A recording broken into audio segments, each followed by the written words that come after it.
Once upon a time, in the town of Oba-Ntu, there lived a man named Okoro. Once, people respected him. He had strong hands for farming, a full yam barn, and goats that bleated loudly every morning. He had a wife who loved him and one daughter, Ngozi, who was the light of his life. But pride can ruin a man. Okoro began to borrow from everyone. At first, it was to buy seeds. Then, to buy a new bicycle. Soon, he borrowed to drink palm wine and gamble in the evening. He promised to pay, but the promises never ended. Then came the year of the great drought. The rain stayed far away, and the ground cracked like broken pottery. Okoro's farm failed. His debts became heavier than the earth itself. One by one, creditors came. Ifeanyi, the grain seller, took the last of Okoro's goods. Mama Ada, the fish trader, seized his best hoe. Others collected his farmland, piece by piece, until his compound was all that remained. But one man was different, Chief Maduka. The wealthiest trader in the region, he had power that frightened everyone. His caravans carried goods to far towns. His house stood taller than any other, with iron gates that shone like a warning. Chief Maduka arrived with papers and men in red caps. His voice was deep, his belly heavy with wealth. Okoro, your time has finished. Pay me now, or pay me with your blood. Okoro trembled. Chief, please, give me time. I have nothing left. Maduka's eyes turned slowly, resting on Ngozi, who was sweeping the yard. She was just 17 years old. Her wrapper was simple, her hands rough from helping her mother, but her eyes still carried the dreams of youth. Chief Maduka smiled cruelly. Then give me her. Your daughter will serve in my house. With her, your debt is forgiven. Ngozi froze. Her broom fell from her hand. Her mother cried out, grabbing Ngozi and pulling her close. Over my dead body. She is not for sale. But Okoro looked at the ground. His shame burned his chest. We have no choice, he muttered. That night, silence filled the hut. Ngozi sat on the floor, staring at her father.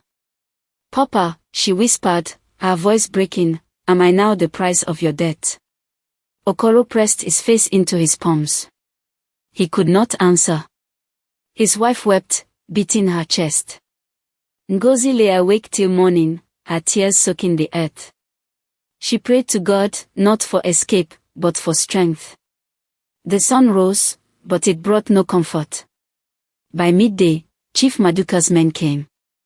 They carried her away while villagers watched. Some shook their heads. Some spat.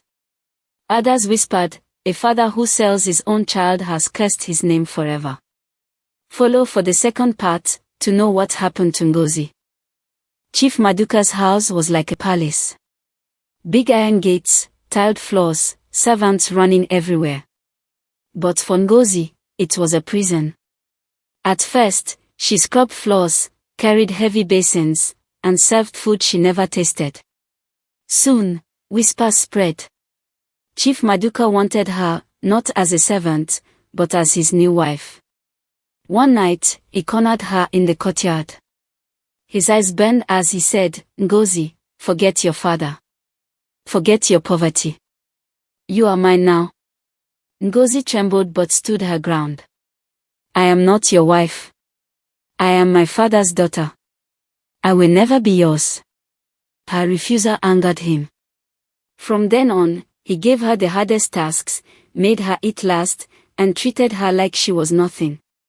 But her spirit did not break. Back in Oba-Ntu, Okoro lived like a ghost.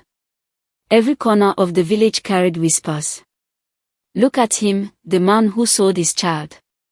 Better to die than to live with such shame. He began to drink palm wine every night, trying to drown the voices, but guilt followed him everywhere. Then fate turned. Chief Maduka returned from a business trip sick. First it was fever, then shaking, then weakness that no doctor could cure. Within weeks, the proud man was bedridden, and soon after, he died. When his family opened his records, the truth came out. Inside a wooden chest were 2 sets of ledgers. In the first, the official book, Okoro's name appeared with a note, paid in full, 5 goats and 6 baskets of yam. The payment had been made years ago. But in the second ledger, the false one Maduka used to cheat the poor, Okoro's name was still listed as owing. So it happened that, when Maduka later returned demanding more, Okoro thought he must have miscalculated. Shame and fear swallowed his voice.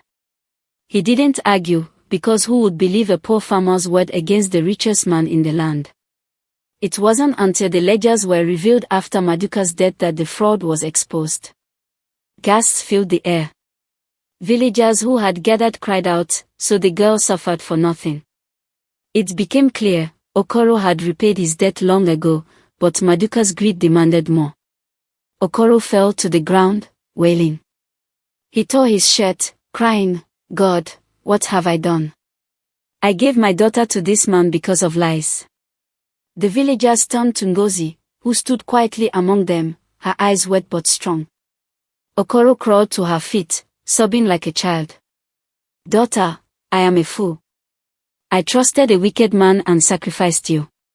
Forgive me." Ngozi looked at him long, her face carved with pain. "Papa, you sold me, but God kept me. Let this be a lesson that no father should ever forget." The crowd murmured in agreement. One elder raised his staff and said, "From this day, no man in Oba-Ntu will ever trade a child for debt.